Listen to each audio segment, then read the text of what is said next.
Il y a quelques semaines, nous avons abordé le sujet de la nature de la connaissance de Dieu.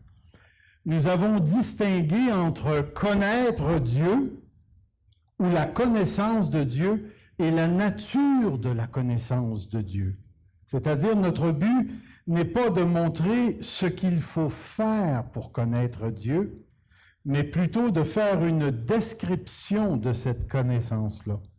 Et l'une des choses que nous avons vues à venir jusqu'ici, c'est ceci. Est-ce que ça fonctionne? C'est peut-être moi qui ne fais pas la bonne chose. Lorsque nous parlons, nous avons démontré en utilisant des passages de la première lettre aux Corinthiens que les êtres humains perdus et qui périssent, comme l'apôtre Paul les décrit, ne peuvent pas accéder à la connaissance de Dieu. Et vous vous rappellerez certainement de certains textes qu'on a placés devant nous ce matin ou la dernière fois que nous avons parlé, parce qu'il existe dans l'être humain un handicap moral qui affecte toute son intelligence, qui affecte toute sa perception de la vie. L'homme naturel ne connaît pas Dieu, ne reçoit pas les choses de Dieu, et ça va encore plus loin parce qu'au niveau moral, il les considère comme une folie. Nous avions dit que la seule manière de recevoir ou de comprendre ou de saisir la connaissance de Dieu, c'est lorsque le Saint-Esprit nous donne une telle connaissance. Seul l'Esprit fait toute la différence dans la vie d'une personne. Avez-vous déjà posé la question à quelqu'un, sais-tu comment faire pour aller au ciel? Ou bien, vas-tu aller au ciel? Moi, j'ai déjà posé cette question-là à des personnes que je rencontre et je leur demande, est-ce que tu vas aller au ciel? Et lorsque la personne me dit, je le sais-tu, moi? Je ne le sais pas. Qui peut savoir ça? Alors, ma réponse spontanée, c'est, si tu ne sais pas où tu t'en vas, c'est que tu n'y iras pas. Est-ce que vous savez pourquoi?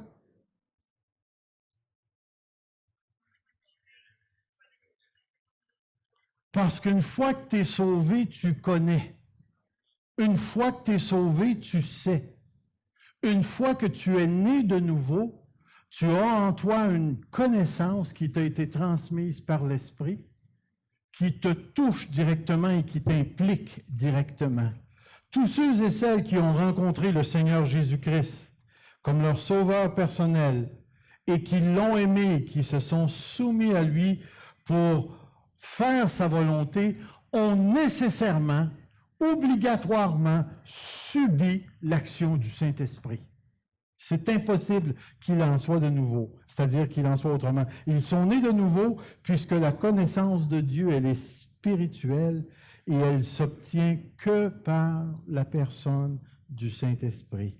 Alors, c'est ce que nous avions développé la dernière fois. Cette fois-ci, nous allons regarder une autre dimension, et je pense que je l'ai ici, lorsque nous parlons de la parole, parce que ce que nous allons voir, c'est la parole salvatrice de Dieu, et ce que nous voulons dire lorsque nous parlons de la parole salvatrice de Dieu, nous ne parlons pas d'une parole statique ou d'une connaissance statique. Vous comprenez le mot statique? Qu'est-ce qui vous vient à la pensée? Qui ne bouge pas? Ou bien quand tu rouvres la porte de la sécheuse puis tu prends le linge, il y a du statique là? Non. Statique veut dire, ici, ça veut dire ça ne bouge pas, ça reste stable, il n'y a rien qui se passe. Mais la parole de Dieu n'est pas de ce genre de choses-là. Une phrase écrite sur de l'encre et du papier, et je parle ici de la Bible écrite, les gens, même non sauvés, peuvent la lire et, jusqu'à un certain point, comprendre et faire de l'exégèse et ainsi de suite, de retourner dans le passé. Mais lorsque nous parlons de la parole ou de la connaissance salvatrice, nous parlons de quelque chose de tout à fait particulier. Est-ce que vous connaissez ces textes? Remarquez la teneur de ces textes. Il est écrit, Dieu dit que la lumière soit, et qu'est-ce qui s'est passé? Pouf! Pensez-y bien. Dieu dit flouc. La chose arrive. Regardez l'autre texte. Les cieux ont été faits par la parole de l'Éternel et toute leur armée par le souffle de sa bouche. Dans le psaume 33,9, il est dit, car il dit et la chose arrive. Il ordonne et elle existe. Il y a quelque chose dans la parole de Dieu, dans la nature de la connaissance salvatrice de Dieu, qui va plus loin que les simples mots prononcés. Regardez Jésus, le dernier verset que j'ai mis devant vous.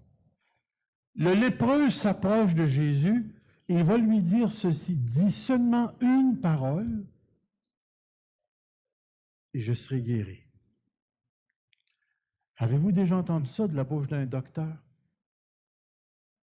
Un patient qui arrive chez le docteur dit, « Docteur, faites simplement dire quelque chose et je vais être guéri. » Alors là, il va te dire quelque chose, mais il va prendre son crayon puis son pad, puis il va t'écrire un beau petit mot pour le pharmacien.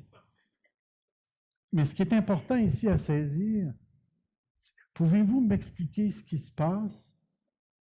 Mettez-vous en scène.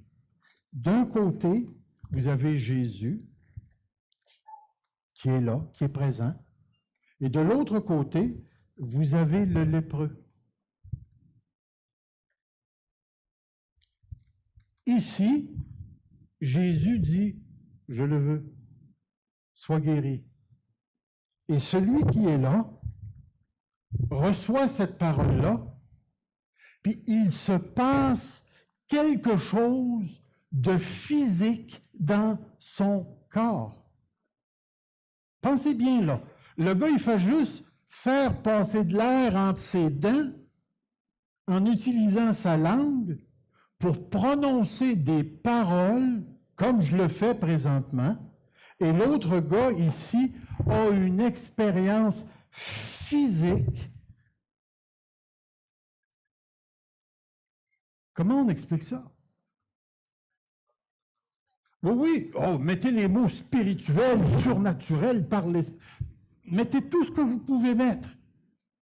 Mettons que je serais un scientifique, moi, là, puis je veux découvrir qu'est-ce qui se passe entre le fait que lui dit ça et lui, il se passe quelque chose dans son corps. Tu sais, là, quand j'allume le piton pour allumer la lumière, je le sais que même si je ne le vois pas, il y a un fil qui est connecté, qui part à une boîte, qui est connecté de wow, après une affaire qui est pognée après une ligne qui m'amène jusqu'à Baie James. Et là, il y a une affaire qui tourne, qui fait bouger de l'eau, de l'électricité qui passe dans le fil. Puis là, quand j'allume mon affaire, c'est tout connecté. Et je peux vous l'expliquer. Et si j'étais capable, je pourrais vous le démontrer pour que vous puissiez le voir avec vos sens. Mais là, on a quelque chose qui dépasse les sens et qui fait réagir de la matière. Et tout ça parce que le gars a dit un mot. Il faut dire que ce n'est pas n'importe quel gars, là. Mais il a dit un mot et soudainement, la matière se conforme à ce qu'il a dit. Tout ça pour vous emmener à réaliser que lorsqu'on parle de la connaissance salvatrice de Dieu, on ne parle pas de quelque chose de statique. On parle de quelque chose qui est énergique. On parle de quelque chose qui est définitivement autre chose que de l'électricité matérielle ou des fils. On parle de quelque chose qui fait bouger, qui fait naître ce qui n'existe pas. Autrement dit, la parole ou la connaissance, ce type de connaissance, cette parole de Dieu, c'est l'action de Dieu. C'est son action. Sa parole, c'est son action. Et c'est pourquoi j'ai écrit ici, vous allez voir au fur et à mesure où on s'en va, puis j'espère que vous allez avoir la bonne chose. Il dit, la parole de Dieu équivaut à son action lorsque la chose arrive conformément à l'intention contenue dans sa parole. Ce n'est pas simplement le fait que Dieu a parlé, c'est que Dieu a agi. Sa parole, c'est son action. La connaissance de Dieu, c'est son action. Imaginez-vous, nous étions perdus, en révolte, dans la désobéissance, et tout d'un coup, vous vous retrouvez à obéir à Dieu. Qu'est-ce qui vous a incliné? Dieu a parlé sur vous, son action du Saint-Esprit a agi en vous, vous a saisi et a fait bouger des choses. C'est tellement important pour nous de saisir, et c'est pourquoi lorsqu'on parle de la connaissance de Dieu, de cette nature de la connaissance de Dieu, on ne parle pas de quelque chose qui est purement écrit sur de l'encre et du papier.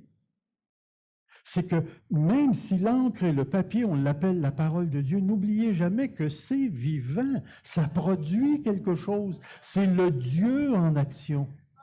Puis laissez-moi vous dire que si demain matin, on s'en va faire une retraite, mais qu'on prend un beau bateau de transport, puis que le bateau tombe sur le côté, puis que la plupart d'entre nous, parce que nous sommes chrétiens, nous sommes miraculeusement sauvés, et qu'on nage 40 000 de long pour aboutir sur une île, puis que toutes nos Bibles ont coulé, est-ce que Dieu va continuer de nous parler?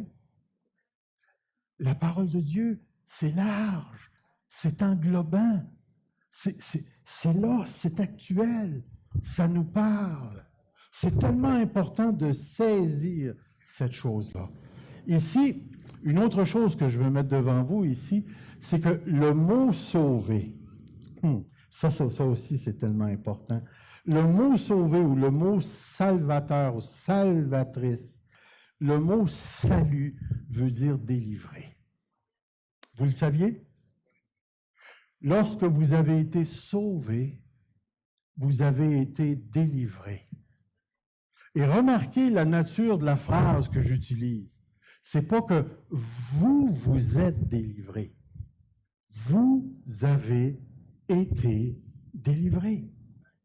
Dieu est venu et vous a détaché de quelque chose pour vous attacher à autre chose. Et dans ce sens, l'action salvatrice de Dieu est une action qu'il est le seul qui peut faire.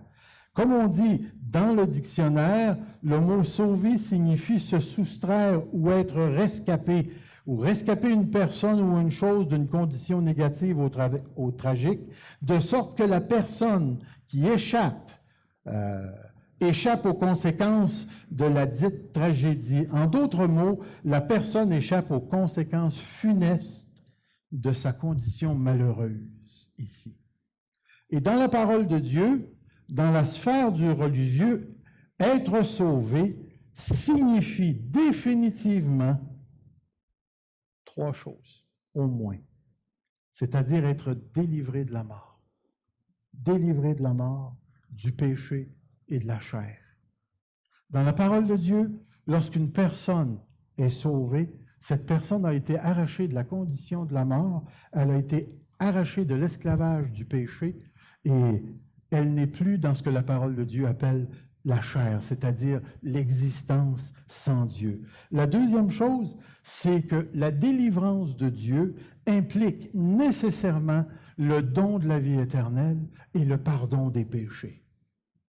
Troisièmement, la délivrance implique également la participation à l'espérance future. Lorsque nous avons été délivrés, lorsque nous avons été sauvés, Dieu, par son action, nous a délivrés d'une condition pour nous faire entrer dans une autre. Et maintenant, tous les enfants de Dieu, sans exception, sur toute la terre et dans les cieux, ont la vie éternelle, ont reçu le pardon des péchés. Et sont maintenant, pour ceux qui sont encore ici, sont en route vers la plénitude du salut de Dieu, qui est l'espérance de notre plein salut, de la pleine réalisation du salut dans lequel on se trouve ici. Regardez les textes que je vais mettre devant vous. Regardez Jean 3,16 qu'on connaît très, très bien.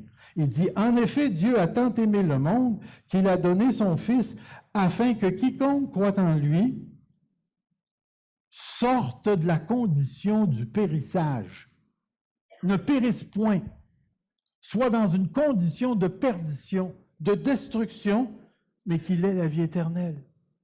Ensuite, nous avons l'autre texte qui dit « Celui qui croit au Fils a la vie éternelle. » C'est pas « aura ». Il l'a maintenant, la vie éternelle. Ensuite, un petit peu plus loin, est-ce que vous avez le verset? Je vais le tourner. Dans 2 autres versets, c'est marqué « En revanche, celui qui boira de l'eau que je lui donnerai n'aura plus jamais soif, et l'eau que je lui donnerai deviendra en lui une source d'eau qui... » Puis remarquez le temps du verbe. Qui jaillira. Passé, présent ou futur? Futur. Il y a 2 futurs qui sont impliqués ici. Premièrement, lorsque Jésus a prononcé cette parole, l'Esprit n'avait pas encore été donné parce que Christ n'avait pas encore subi la croix, ressuscité d'entre les morts, monté au ciel et reçu l'Esprit de la part du Père pour le répandre à la Pentecôte. Ça, c'est le premier futur. Mais recevra, qui jaillira jusque dans la vie éternelle. C'est quoi ça, jusque dans la vie éternelle? Que représente la vie éternelle ici? Ce que tu as présentement ou la totalité de ce qui s'en vient? Ça représente les deux. Ce que tu as présentement, mais pas juste ce que tu as présentement. Et en passant, juste une petite parenthèse, c'est là que certains prédicateurs font une erreur avec ce texte. Ils transforment ce texte en dollars. Prédicateurs là, bonbons là, qui nous disent là, Dieu te destine à une vie, c'est marqué une vie d'abondance. Mais la véritable abondance, c'est quand est-ce que tu vas l'avoir? C'est maintenant. Tu l'as maintenant en Jésus-Christ et tu vas l'avoir concrètement, matériellement, lorsque le Seigneur va établir les nouveaux cieux, la nouvelle terre, la nouvelle vie, les corps de résurrection et ainsi de suite. C'est tellement important de garder ça ici. Ensuite, dans Jean chapitre 17, 3, c'est marqué « Or, la vie éternelle », puis remarquez comment il associe la vie éternelle à la connaissance. C'est qu'ils te connaissent, toi, le seul vrai Dieu, et celui que tu as envoyé, Jésus-Christ. La vie éternelle, c'est la connaissance de Dieu. C'est pour ça que je vous disais tout à l'heure, la connaissance de Dieu, c'est quelque chose de vivant. C'est salvateur. Elle est salvatrice. Elle est capable de prendre ce qui n'est pas et de le transformer pour que ça devienne, ça s'actualise dans nos vies. À partir d'ici, je vous ai parlé d'un salut. Si je pouvais utiliser le mot initial, je vous dirais, à venir jusqu'ici, je vous ai parlé du début du salut, le salut initial. Est-ce que vous êtes capable d'identifier dans votre vie qu'à un certain moment donné, tu n'étais pas sauvé et après ça, tu l'étais? Es-tu capable de faire la différence entre les deux? Même si une personne dirait « j'ai toujours cru en Dieu », aucun problème. Moi, j'ai été servant de messe. Le vin était bon. Puis, vraiment, je pourrais vous dire, j'ai réellement prié les saints, la Sainte Vierge, Jésus. J'ai vécu des expériences au niveau flambé, cursilo, des choses comme ça qui se faisaient. Puis, vraiment, je pouvais dire que jusqu'à un certain point, même si j'étais un pécheur efficace, j'étais également un religieux efficace, où j'allais à la messe souvent, puis ainsi de suite. Et lorsque j'ai quitté l'armée, j'ai vraiment voulu quitter l'armée avec le motif de devenir prêtre, réellement prêtre. Et puis, je voulais consacrer ma vie à Dieu. Alors, je croyais en Dieu. Mais remarquez bien, je n'étais pas sauvé. Parce qu'à 19 ans, lorsque Dieu m'a rencontré dans le bois en face de la maison, j'ai réalisé que j'étais perdu, que je m'en allais en enfer, avec toutes ces belles intentions et les croyances que j'avais. Pourquoi? Parce que même si j'avais des croyances, la parole active, salvatrice de Dieu ne m'avait pas saisi, ne m'avait pas ramassé, ne m'avait pas sorti de ma condition. Comprenez bien ce que je suis en train de dire. Tu peux croire toutes les bonnes choses puis être perdu. Tu peux croire toutes les bonnes choses puis être perdu. Pourquoi?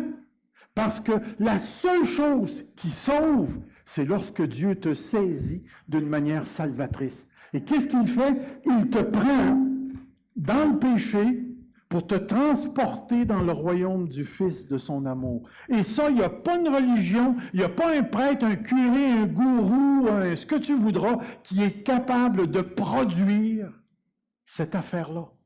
Il y a juste Dieu qui prend un mort et qui le ressuscite. Il y a juste Dieu qui est capable de faire ça. Et tant que Dieu n'a pas fait ça, tu peux croire à la Trinité, tu peux croire que Jésus est Dieu, tu peux croire tout ce que tu voudras, mais tu n'es pas sauvé. Vous rappelez-vous de ce que Jésus dit dans Jean 3? À moins qu'une personne ne naisse de nouveau. Puis savez-vous avec qui il parlait? Nicodème. Qui était Nicodème? Un docteur de la loi. De quelle loi on parle? La loi de Moïse. Est-ce que Moïse avait rencontré Yahweh? Est-ce que ce gars-là connaissait Yahweh? Est-ce qu'il offrait des sacrifices à Yahweh? Est-ce que c'était un juif? Est-ce qu'il faisait partie à ce moment-là du peuple de Dieu? Est-ce qu'il était capable d'enseigner l'Ancien Testament? Il a été même capable d'identifier Jésus pour lui dire, celui qui fait les miracles comme ça, il faut que Dieu soit avec lui. Il a même été capable d'identifier la caractéristique surnaturelle dans la personne de Jésus. Pouvez-vous comprendre le texte maintenant dans Matthieu chapitre 7, lorsque Jésus va dire, ceux qui disent Seigneur, Seigneur, n'entreront pas forcément dans le royaume des cieux. Et là, ils vont dire, Seigneur, n'avons-nous pas fait des miracles en ton nom? N'avons-nous pas chassé des démons en ton nom? Seigneur, on a évangélisé, Seigneur, on a fait ci. Seigneur, qu'est-ce qu'il leur dit? Je vous ai jamais connu. J'ai jamais eu d'expérience salvatrice en ce qui vous concerne. C'est pour ça que je suis en train de dire que lorsqu'on parle du salut de Dieu, on ne parle pas de quelque chose de statique, de mathématique, puis oh, tu t'es repenti, tu as avancé en avant. Oui, tout ça, c'est bon, tout ça, ça fait partie. Mais ce n'est pas ce qui sauve. Ce qui sauve, c'est l'action salvatrice d'un Dieu qui prend une personne dans la mort et qui la transporte dans la vie. Et tous ces enfants de Dieu, tous les enfants de Dieu qui connaissent Dieu ont vécu cette expérience. Alors, c'est important pour nous de vraiment faire la différence entre croyance et réalité. Croyance et réalité ici. Et c'est pour ça que je vous dis, il y a un moment, et moi, c'est arrivé à 19 ans, où j'ai compris que même si je sortais de l'armée pour être prêtre, je m'en allais en enfer. Écoutez, là, tu rentres pas, tu sors pas de l'armée pour être prêtre, pour t'en aller en enfer. Moi, je sortais de là pour servir Dieu dans ma religion. Et Dieu m'a montré mon cœur, mon âme, qui était devant lui. Et j'ai compris que j'étais perdu. J'ai crié à Dieu et Dieu m'a sauvé. Quand je suis sorti du bois, je n'avais plus la connaissance que j'avais quand je suis rentré. J'avais la connaissance salvatrice de Dieu. Je l'avais, je le savais que je m'en allais au ciel. Est-ce que vous me suivez? Avez-vous cette connaissance ce matin? Savez-vous si vous avez le salut de Dieu? Parce que laissez-moi vous dire, quand Dieu entre dans une vie, c'est impossible de ne pas le savoir. Vous connaissez l'histoire de la souris et de l'éléphant qui traversent un pont? Vous la connaissez? Quand les deux arrivent de l'autre bord, la souris regarde l'éléphant, ben il dit « Hey, on te l'a shaké le pont, hein? » Bien, cette souris-là, elle ne connaît pas grand-chose. Elle a raison de dire que le pont a shaké. Elle aurait même pu dire à l'éléphant, « T'es chanceux que j'aie été là. » Cette personne-là, cette souris-là, elle ne comprend pas. Elle ne comprend pas. Ou de l'autre côté, la souris aurait pu se tourner vers l'éléphant et lui dire « Merci d'avoir été là ». Elle aurait compris. C'est la même chose avec le salut. Vous avez des gens très religieux qui ne comprennent pas. Pourquoi? Parce que la connaissance de Dieu se transmet par le Saint-Esprit seulement. Et la connaissance qui se transmet par le Saint-Esprit, elle est salvatrice. C'est pourquoi on ne peut pas séparer les deux. Si l'Esprit te parle, tu es sauvé. L'Esprit rend témoignage à mon esprit que je suis un enfant de Dieu. Vous m'avez suivi? Êtes-vous d'accord avec ça? OK. On va voir la chose la semaine prochaine ou de l'autre fois que je vais prêcher. On va voir si vous allez vous en rappeler. Il y a d'autres choses que je vais vous montrer aussi ce matin. Pouvez-vous lire ce qui est écrit là? Le salut continue. Voyez-vous, nous les évangéliques, nous avons la tendance, parce que nous reconnaissons l'importance de la nouvelle naissance, de mettre une très, très grosse emphase sur le salut initial. Avez-vous remarqué mon langage tout à l'heure? Moi, j'ai été sauvé à 19 ans. Ma femme, c'était à 5 ans. 5 ans. Elle est plus vieille que moi dans la foi.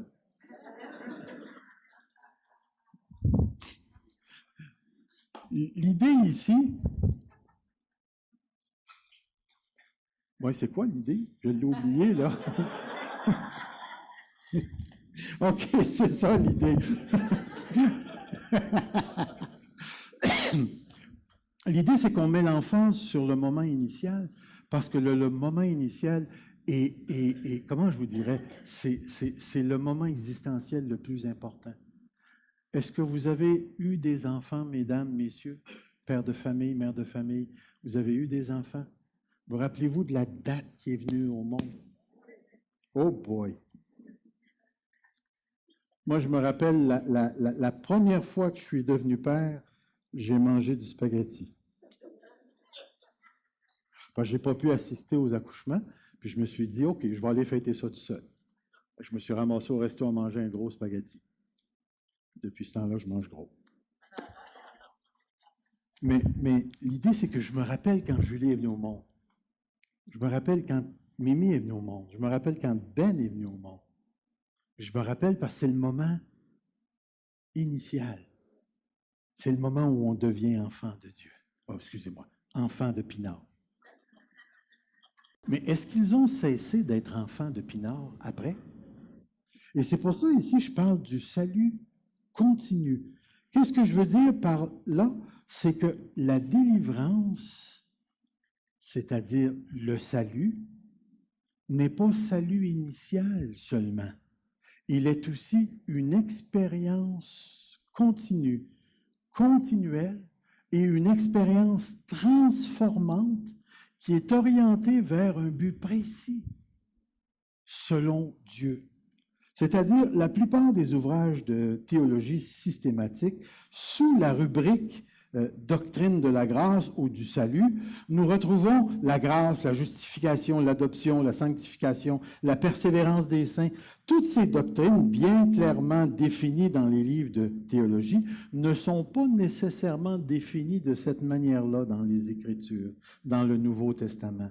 Voyez-vous, c'est que le salut de Dieu, c'est une œuvre qui a un début et c'est une œuvre qui a une fin. Et c'est aussi une œuvre qui se passe entre le début et la fin. Le salut de Dieu pour les enfants de Dieu, c'est quelque chose de tout à fait particulier.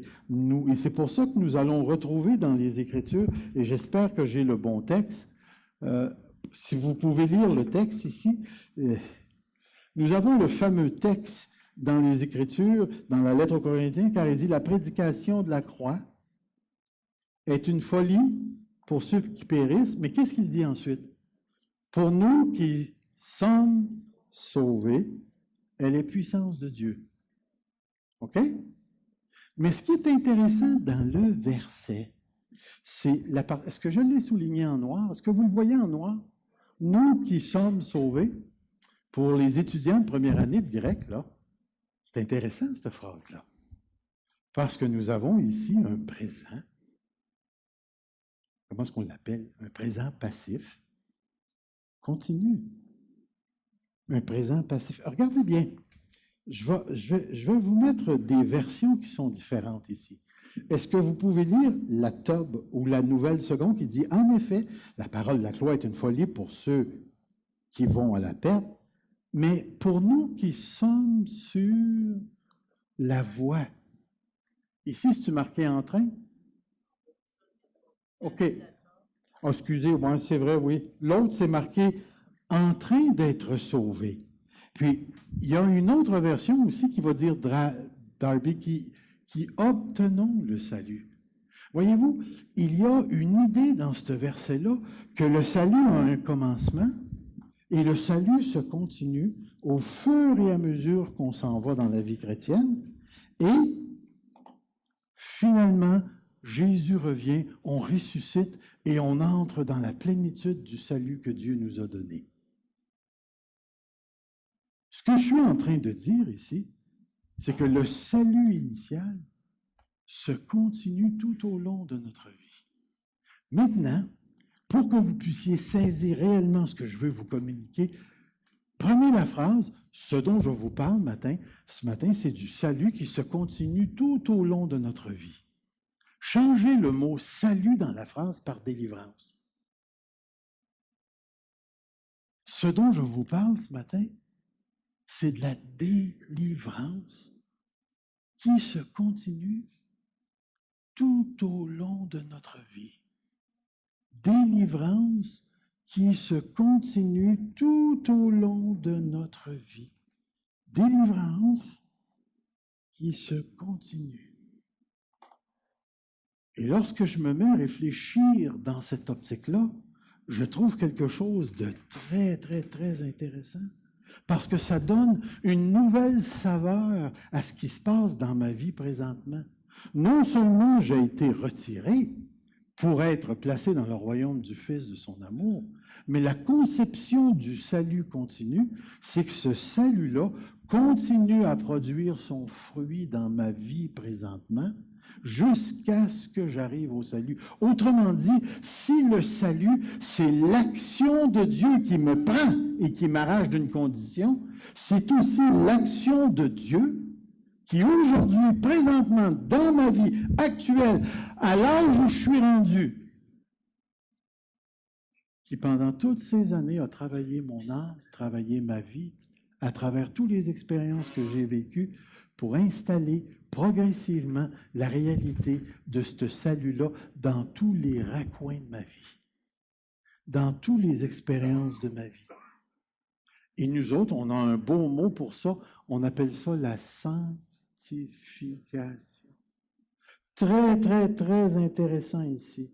Regardez les textes qui vont suivre ici. Pourquoi mettre en évidence cet aspect du salut? Pourquoi parler d'un salut continu? Nous avons des indications claires dans les Écritures que le travail de sanctification est étroitement lié au salut. Regardez ce texte. Le texte dit « Je suis persuadé que celui qui a commencé en vous cette bonne œuvre. » C'est quelle œuvre qu'il a commencé? Il y en a qui, dans le contexte, ils vont dire, il participait au ministère de Paul et puis il envoyait de l'argent à Paul pour lui permettre d'évangéliser. Probablement que ça n'en fait partie. Mais regardez la fin du texte. Il dit, persuadez que celui qui a commencé en vous cette bonne œuvre la rendra parfaite pour le jour, pour le jour, pour le jour du Seigneur. Ce qu'il est en train de dire, c'est que le salut de Dieu initial continue de faire son œuvre salvatrice dans ma vie présentement. Vous allez voir, on s'en va vers quelque chose avec ça. Vous allez voir ici. Je pense que c'est l'autre texte. C'est pour nous, frères bien-aimés du Seigneur, nous devons à votre sujet rendre continuellement grâce à Dieu parce que vous avez été choisis dès le commencement pour le salut, par la sanctification de l'Esprit et par la foi en la vérité. Vous avez été choisis par la sanctification. Sanctification, qui fait partie du salut ici. Rechercher la paix avec tous et la sanctification sans laquelle personne ne verra Dieu. Si j'ai été sauvé puis je ne fais pas ça, ça veut dire quoi? Ça veut dire bien des choses. Voyez-vous, je ne sais pas si je vous ai écrit ça. Ensuite, c'est marqué, la délivrance initiale s'inscrit non seulement dans un acte initial, mais se prolonge aussi dans ce qui se passe actuellement et situationnellement dans nos vies. Et c'est pour ça que j'ai écrit par la suite, il n'y a aucune dimension, aucun aspect, aucune situation qui est en dehors du registre de l'œuvre du salut de Dieu en Jésus-Christ par le Saint-Esprit. Tous les types d'épreuves, la perte d'une personne aimée, la maladie, les échecs, les congédiements, les accidents, la solitude causée par le vieillissement, l'absence de femmes ou d'hommes à marier parce qu'on est rendu à un certain âge, pour une vie conjugale normale, les conjoints infidèles, les divorces, les enfants rebelles, sont toutes des situations dans lesquelles le salut de Dieu se réalise.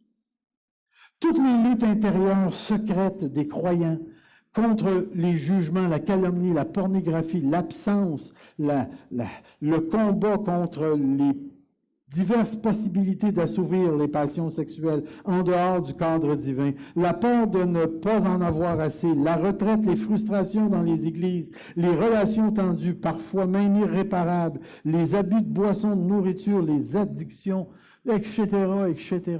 Toutes ces choses-là dans lesquelles l'Église de Dieu est encore prise, toutes les tensions, toutes les problématiques dans lesquelles on se retrouve, sont utilisées par Dieu pour installer son salut progressivement et nous délivrer et continuer de nous délivrer.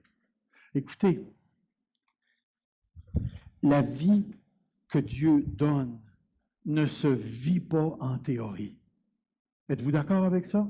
On peut en parler en théorie. Et d'ailleurs, c'est presque impossible de ne pas avoir une théorie de la vie chrétienne. Mais la réalité, le vrai vécu, ça se passe dans le vrai vécu. L'action de Dieu se passe maintenant, présentement, dans ma vie.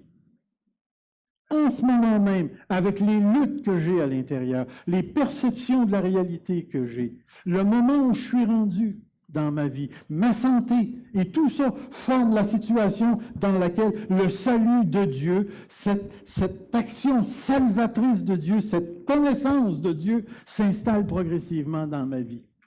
Et c'est pour ça qu'aujourd'hui, j'ai de la misère à dire aux chrétiens qui souffrent, arrête de souffrir. Parce que j'ai compris avec le temps que la souffrance faisait partie de la délivrance, sous plusieurs aspects. Sous plusieurs aspects. Je me souviendrai toujours d'un frère qui est venu me voir et qui m'a raconté son histoire qui arrivait, puis c'était vraiment quelque chose de grave. Puis je n'étais pas capable de lui dire, tu vas voir, il y a une formule, si tu fais ça, tu vas t'en sortir.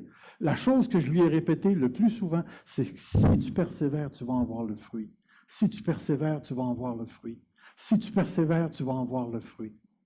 Et après 8, 9, 10 rencontres, il a vu le fruit. Parce que là, on parle d'à peu près 8 mois. Et dans ce 8 mois-là, Dieu a pris sa situation, l'a délivré de croyances qu'il avait, lui a réinstallé les croyances divines et l'a progressivement emmené à voir. Mais le gars aurait pu se tourner vers une autre direction, il aurait pu abandonner la foi, son problème était assez sérieux pour ça. Mais il a choisi de prier, il a choisi de persévérer, il a choisi de pleurer. Il a même choisi de se mettre en colère contre Dieu. Et je n'étais pas là pour lui dire, fais-le pas. Parce que je savais que sa colère envers Dieu était un outil utilisé par Dieu pour, comme Jacob, il se batte avec Dieu pour avoir le fruit de cette délivrance. Et Dieu a été fidèle et Dieu l'a emmené. C'est pour ça que je crois fermement que notre compréhension de la connaissance de Dieu, cette connaissance salvatrice de Dieu, c'est quelque chose qui se déroule initialement le moment où Jésus entre dans ma vie. Mais après ça, vous allez voir, cette connaissance salvatrice de Dieu va vous prendre en main et va continuer à installer le salut dans toutes les dimensions de votre vie. C'est tellement important de réaliser cette chose-là. Et à un moment donné, Dieu va faire son œuvre particulière ici. Une autre chose que je réalise de cette connaissance salvatrice de Dieu, surtout celle entre le moment du début et son moment de fin, c'est que la connaissance, elle est participative. C'est-à-dire que je dois me sanctifier moi aussi. Je dois me sanctifier moi aussi. Et c'est pour ça que j'en arrive à ceci ici. Je vais tourner ici. Oh. Je vais aller voir un petit peu plus. Je pense que je suis allé trop loin. L'élément de participation. Regardez le texte qui dit « Ayant donc de telles promesses, bien-aimés, purifions-nous de toute souillure de la chair et de l'esprit en achevant notre sanctification. » Ensuite, il va dire « Ce que Dieu veut, c'est votre sanctification, c'est que vous vous absteniez de la débauche, c'est que chacun de vous sache posséder son corps dans la sainteté et l'honnêteté, sans vous livrer à une convoitise passionnée comme font les païens qui ne connaissent pas Dieu. C'est que personne n'use envers son frère de fraude, de cupidité dans les affaires, parce que le Seigneur tire vengeance de toutes ces choses, comme nous l'avons déjà dit. » On se rend compte qu'il y a cette dimension participative de Dieu. Regardez les autres textes. Il y a un texte vers lequel je veux vous emmener, c'est celui-ci. Connaissez-vous ce texte-là? « Ainsi, mes bien-aimés, comme vous avez toujours obéi, la plupart des gens vont dire « travaillez à votre salut ». Tant une minute, je l'ai-tu le salut ou je ne l'ai pas? Remarquez qu'il ne dit pas « travailler pour », mais « travailler à ». Puis dans la version que j'ai placée devant vous, c'est « mettez-le en œuvre ». Et si vous lisez tout le contexte dans lequel ce verset-là, on se trouve en plein milieu d'une chicane d'église où les orgueilleux veulent avoir le pouvoir et ne veulent pas souffrir.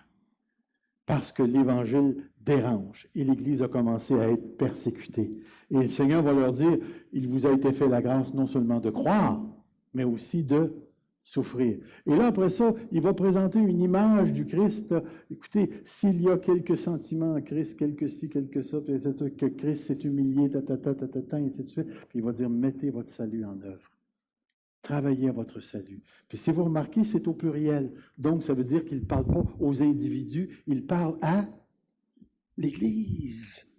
Et il regarde la vie dans l'Église, puis il dit aux gens, mettez votre salut en œuvre. C'est-à-dire, exprimez la réalité de cette action présente de Dieu dans vos vies, dans vos relations les uns avec les autres. C'est pourquoi, frères et sœurs, la parole salvatrice de Dieu est une parole qui nous permet de marcher avec lui. Frères et sœurs, l'heure est rendue ici et nous devons nous arrêter sur cette réalité.